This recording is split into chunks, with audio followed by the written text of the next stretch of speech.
Soalannya adalah tentang ia berperang dengan Nabi. Dicatatkan bahawa beliau berperang dengan Nabi sebanyak 19 peperangan. Subhanallah. Tolak saja perang Badar dan Uhud, ya. Bahkan setengahnya, setengah maghazi ataupun mu'arrikh masukkan juga, ya.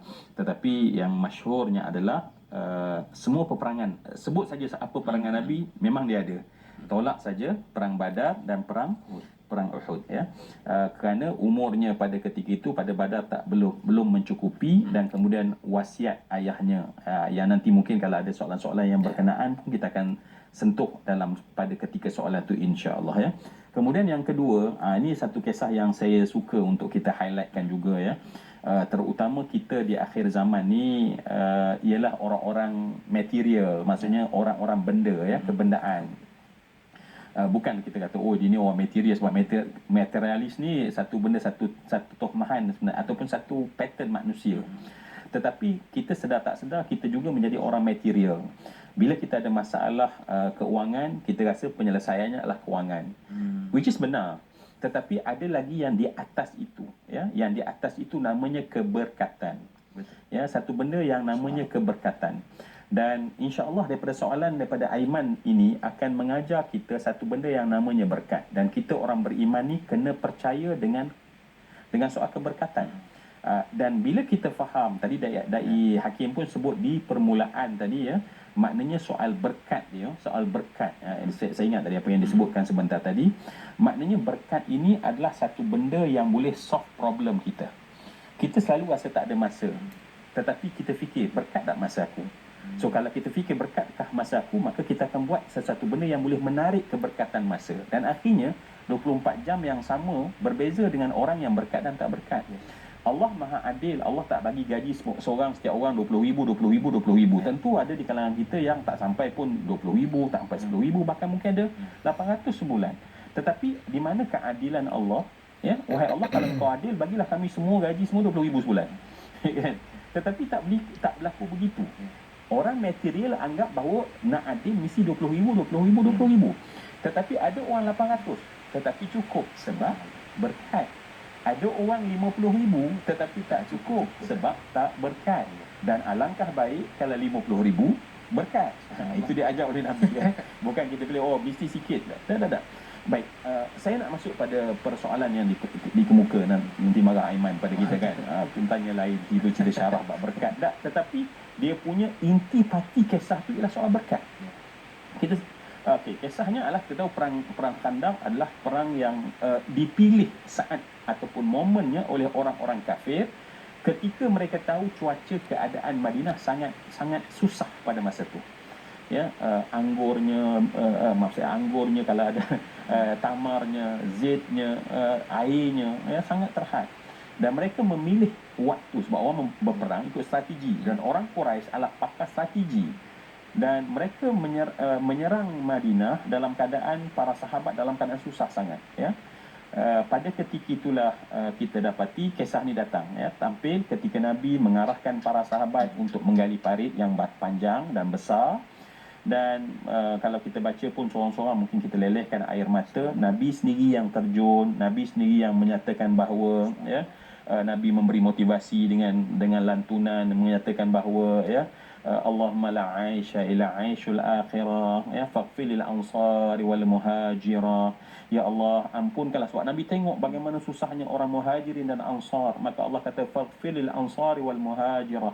Dan dalam parit mereka, nahnu alladhina bay'u Muhammadan, ya Rasulullah, kami berbai'ah dengan engkau ya Allah untuk berjuang bersama dengan engkau.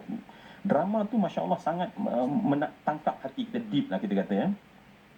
Sampailah momen para sahabat mengikat perut sebab terlampau lapar, ya, mengadu pada Nabi, ya Rasulullah, ana ja'i' ya Rasulullah, aku lapar ya Rasulullah. Dan mereka angkat perut mereka dan mendapati ada batu tertambat sebab terlampau lapar. Sedangkan Nabi menambat 2 batu. Subhanallah. Dan ini diperhati oleh Jabir. Dan lantas Jabir minta izin pada Nabi untuk pulang ke rumah, bertemu dengan isteri dan bertanya, wahai isteri, aku tengok Nabi, ya Allah, lapar bukan main. Apa yang kita ada? Ya, dia tengok keluar rumah, hanya ada anak biri-biri. Dan kemudian hanya satu bahagian gandum yang sangat sedikit. Maka senyum isteri dan bagi tahu kita masak ini dan kita panggil Rasulullah. Mungkin dalam 3-4 orang para sahabat Nabi bersama dengan Nabi, kita boleh jamu sekali insya-Allah dengan anak kambing yang kecil. Simpelnya dia masak, dah siap masak, wahai suamiku, wahai Jabir, pergi panggil Nabi. Tapi ingat ya, sebab isteri dia lebih berumur, lebih matang berbanding Jabir. Jadi dia kata, ingat, pergi sana bagi tahu pada Nabi, bisik je ya. Dan sebab makanan sikit, makanan sikit ya. Dan pada ketika itu ajak Nabi SAW dan beberapa orang sahabat ya. Baik, dipesan ya, siap pesan. Maka Jabir pergi, dan bila pergi Jabir, sebab kalau cerita ni menarik kalau kita pergi Madinah, sebab kita dapat pergi ke tempat kisah ni berlaku, yang sekarang disebut sebagai Masjid Bani Haram. Kalau kita pergi Madinah, kita boleh pergi ke tempat berlakunya kisah ini ya, di Masjid Bani Haram. Dan disitulah sekarang ni tempat rumah Jabir tu menjadi masjid tersebut. Dan kan disitulah Nabi, bila Jabir ibn Abdullah berbisik kepada Nabi, ya Rasulullah, aku ada masak sikit, 3-4 orang dia makan. Apa yang Nabi buat? Masya Allah, Nabi bangun pada ketika itu, lihat semua para sahabat yang duduk dalam tadak tersebut. Wahai semua penggali-penggali, Nabi tak berhenti dengan diri. Wahai para sahabat, mari kita dijemput oleh Jabir ibn Abdullah. Ini dah jadi penuhi besar dah ni kan. Kena panggil catering ni. Allah Rabbi. Jadi baik, Jabir ibn Abdullah, Masya Allah, cuba bayang, isteri dah pesan banyak kali ni.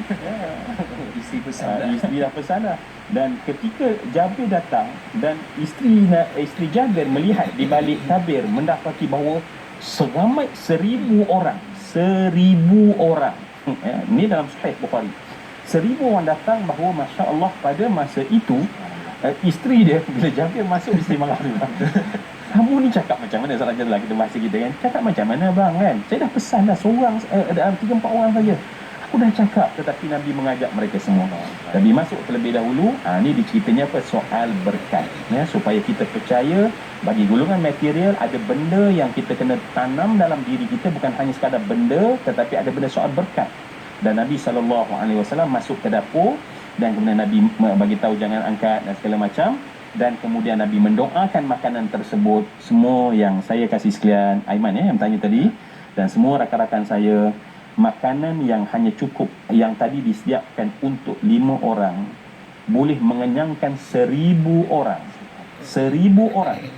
Dan Jabir berkata ketika pulang semua dalam keadaan kenyang dan puas buat kali pertama. Lama tak kenyang lah ni. Buat kali pertama, dan aku masuk ke dapur, tidak berubah sedikit dalam periuk tersebut, dan termasuk rotinya. Subhanallah. Allahu Akbar. Inilah keberkatan yang ada pada doa Nabi SAW. Jadi sebab tu kalau orang banyak selawat, berkat tu masuk dalam makanan kita, insya-Allah. Kalau para isteri kita tengah masak lah ni lah, yang masak-masak selawat, insya-Allah. Boleh panggil Dai Hakim dan saya, insya-Allah ya. Tuan Haji Razak panggil saya, insya-Allah. Jadi kepada isteri-isteri yang sedang barangkali